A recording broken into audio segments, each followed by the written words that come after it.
Welcome to IPL news. IPL-ൽ ഇന്നലത്തെ രണ്ട് കളികളിൽ ആദ്യത്തെ മാച്ചാണ് എടുത്തു പറയേണ്ടത്. ഇന്നലത്തെ മത്സരത്തിൽ ആദ്യ ബാറ്റിംഗ് ഇറങ്ങിയ സൺറൈസേഴ്സ് അടിച്ചുകൂട്ടിയത് IPL-ലെ തന്നെ ഏറ്റവും ഉയർന്ന രണ്ടാമത്തെ ടോട്ടലായ 286 റൺസാണ്. IPL ചരിത്രത്തിലെ ഏറ്റവും ഉയർന്ന സ്കോറായ 287 അടിച്ചേക്കുന്നതും സൺറൈസേഴ്സ് ഹൈദരാബാദ് തന്നെയാണ്.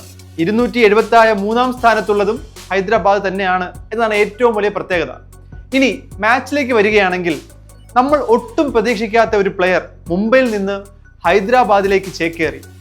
ഇഷാൻ കിഷൻ ഹൈദരാബാദ് ജേഴ്സിയിൽ തൻ്റെ ആദ്യ മത്സരത്തിൽ തന്നെ സെഞ്ചുറി കുറിച്ചാണ് ഇഷാൻ ഈ സീസൺ തുടങ്ങുന്നത്. അദ്ദേഹത്തിൻ്റെ കരിയറിലെ IPL-ലെ ആദ്യ സെഞ്ചുറിയുമാണ് ഇന്നലെ പിറന്നത്.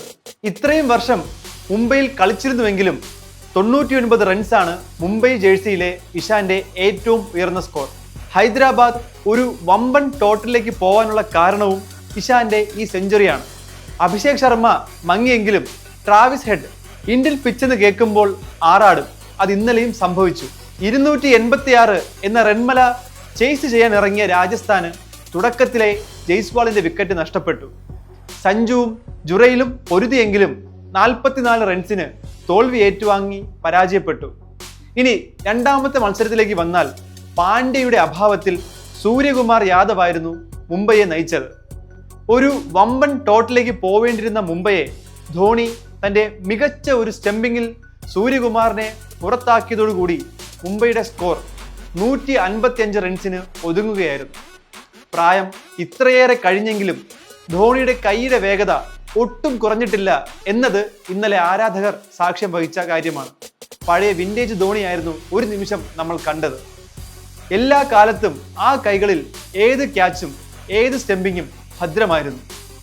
മറുപടി ബാറ്റിംഗ് ഇറങ്ങിയ ചെന്നൈയുടെ വിക്കറ്റുകൾ തുടരെ നഷ്ടമായെങ്കിലും ഋതുരാജിന്റെയും രച്ചിൻ രവീന്ദ്രയുടെയും ഇന്നിങ്സ് അവരുടെ വിജയത്തിന് കാരണമായി മാറി. രോഹിത്തിന് പകരം വന്ന മലയാളി പയ്യൻ വിഘ്നേഷ് 3 വിക്കറ്റുകൾ എടുത്തുവെങ്കിലും മുംബൈക്ക് തോൽവി സമ്മതിക്കേണ്ടി വന്നു.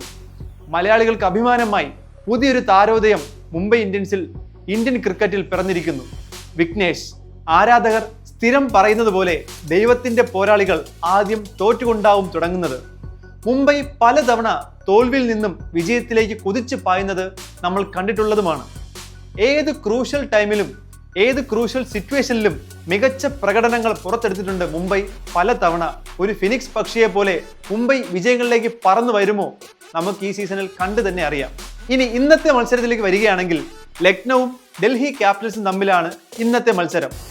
IPL-ൽ ഈ സീസണിലെ ഏറ്റവും ഉയർന്ന പ്രതിഫലം പറ്റുന്ന ഋഷഭ് പന്ത് 27 കോടി രൂപയ്ക്കാണ് ഓപ്ഷനിൽ വിറ്റുപോയത്. ലക്നൌവിനായി ഇന്ന് പന്ത് ബാറ്റ് വീശാൻ ഇറങ്ങുമ്പോൾ എന്താണ് പന്തിന് ചെയ്യാനുള്ളതെന്ന് നമുക്ക് കണ്ടു തന്നെ അറിയാം. അക്ഷർ പട്ടേൽ നയിക്കുന്ന ഡൽഹിയും മികച്ച ടീം തന്നെയാണ്. അക്ഷറും പന്തും ഇന്ത്യയിലെ മികച്ച പ്ലെയേഴ്സ്.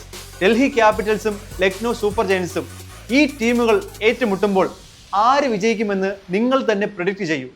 നിങ്ങളുടെ പ്രഡിക്ഷൻ കമന്റിലൂടെ ഞങ്ങളെ അറിയിക്കൂ.